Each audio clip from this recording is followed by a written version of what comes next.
Doctor Who, Let's Kill Hitler, the 8th episode of Series 6, is written by Stephen Moffat and starring Matt Smith, Karen Gillan, Arthur Darvill and Alex Kingston. And yes, I finally got first because they're cool. So this is the first episode of the second half of Series 6, which came out a couple of months after A Good Man Goes to War. First half was considered as dark and grim, so in this episode Stephen Moffat wanted to take the mick out of Adolf Hitler, comparing it to Indiana Jones and the Last Crusade, where Indy got the autograph from him. So in the prequel of this episode, Amy leaves a message for the Doctor by the phone to ask him to find her daughter, and the Doctor hesitated to answer, which is pretty emotional. So after recapping A Good Man Goes to War, the episode begins with Amy and Rory driving through a cornfield. Apparently that was the last scene they filmed, as they filmed elsewhere while waiting for the corns to grow. The Doctor came out the TARDIS with a green coat on, and I love the bit where he said, seriously, looking in the newspaper as they wrote Doctor in the field. It's pretty amusing. They notice a line over, so another car came, and it reveals to be Mel's driving it. It was amusing when the Doctor's like, sorry, hello, Doctor not following this, Doctor very lost. You never said I was hot. After when Mel said, you said he was funny, but you never said he was hot. So after the title sequence, we get flashback to young Amelia, and Mel got a box with a model of the TARDIS inside, and poor Rory that's been hiding for hours as they were supposed to play hide and seek. So through the years, Mel's obsession of the Doctor seems to get Mel's into trouble. She ends up in the head teacher's office and in the police cell. Apparently she stole the bus. Wow, she sounds like a GTA character. As Roy gets called gay, he ran off because the revealing of the romantic love between Amy and Rory. So back in the present, Mel's shot the TARDIS, which caused it to crash land in Hitler's office at Berlin, at Germany, in 1938. While a Tesselector brought Zimmerman inside it and gets killed by those antibodies because he's not the member of staff. I thought the antibodies were pretty dark, because if you're not the member of staff, then you're gonna die. Thirsty. Welcome. You're not a member of staff, so please remain calm while I'll kill you. No, look. I'm a member of staff, see? Oh, you're a member of staff. I'll let you live. Alright, cool. Sorry, I couldn't resist doing that.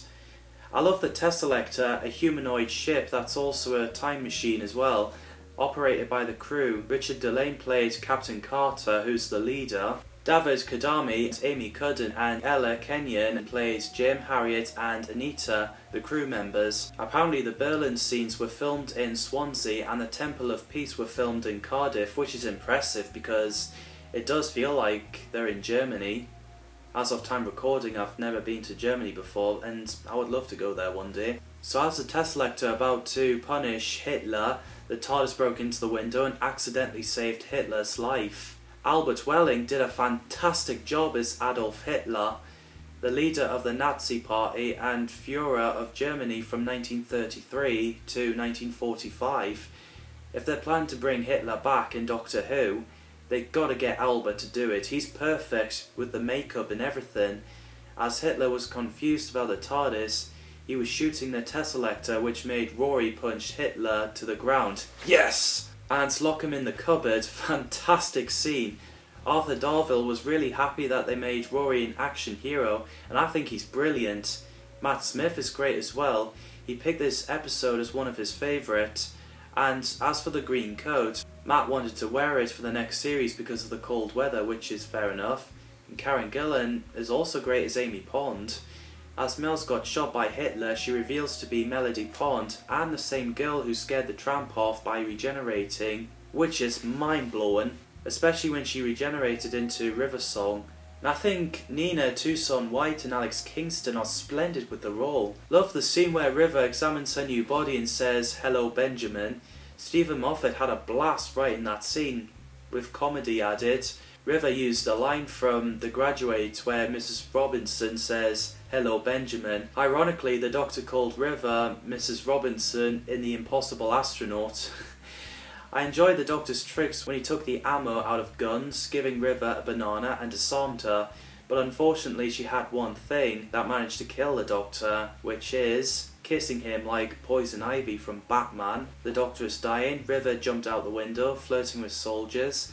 After River got shot, she uses her regeneration cycle to heal herself and knocking the soldiers out. It's pretty gangster when she took the guns and the motorbike and says, "Thanks boys, call me," and decides to go shopping. Clever. Meanwhile, as the Doctor is poisoned, he calls for help with the voice interface, and it was pretty cool that the hologram of Rose Tyler, Martha Jones and Donna Noble appeared. So then young Amelia Pond, played by Caitlin Blackwood, Karen Gillan's real life cousin, appeared, who repeatedly said to the Doctor that he's dying and it can't be undone, and her name isn't Amelia Pond, her name is voice interface. When she said fish fingers and custard, it kept the Doctor going for the time being. And I love the scene where River held everyone at gunpoint in a restaurant, telling them to take off their clothes. It's so funny, especially when everyone panicked and ran barely clothed. So Tess Elector caught up, brought Amy and Rory inside. Jim helped them identify them as member of staff to avoid being killed by antibodies. Tess Elector came in and attacked River, held her at the cell. The Doctor arrived in his suits that he wore in The Big Bang. The crew controlling the Tess Elector are confused because the Doctor's supposed to die at the beach in 2011, being shot by an astronaut. The Doctor is about to die. They gave River hell. Amy put a stop to it, so then she uses sonic screwdriver so no one is member of staff, and getting chased by antibodies. However, Captain Carter and Jim gets teleported away. River rescued Amy and Rory and see the Doctor died. River finds out that someone called River Song is her, as she hasn't heard of that name until the Doctor keeps mentioning the name. So River passes the Doctor all of her regeneration cycle, and we cut to the scene where she's in hospital needing some rest. The Doctor gave her a new diary as a present. Back at the TARDIS, we see the Doctor's death date. Uh-oh. In the end, River goes into the Lunar University, 5123, and met Professor Candy, first name Arthur, who's a history researcher and played by Paul Bentley, and I love to see more of that character. Is this the character's first appearance in Doctor Who? On screen, well, that's the only appearance, but he actually first appeared in Continuity Errors, one of Decalogue 3 Consciousness books. This came out 1996. River turned up in the Lunar University wanting to study archaeology because she's looking for a good man. Uh-oh. It's a shame that a lot of people don't like this episode. I really like it. It's fun. There's great lines in there. What did you think of this episode? Drop your thoughts in the comments down below. Again, not saying no one's allowed their own opinion, but if you have a positive opinion about this episode, that would be great. Thanks as always for watching, and see you in the next video.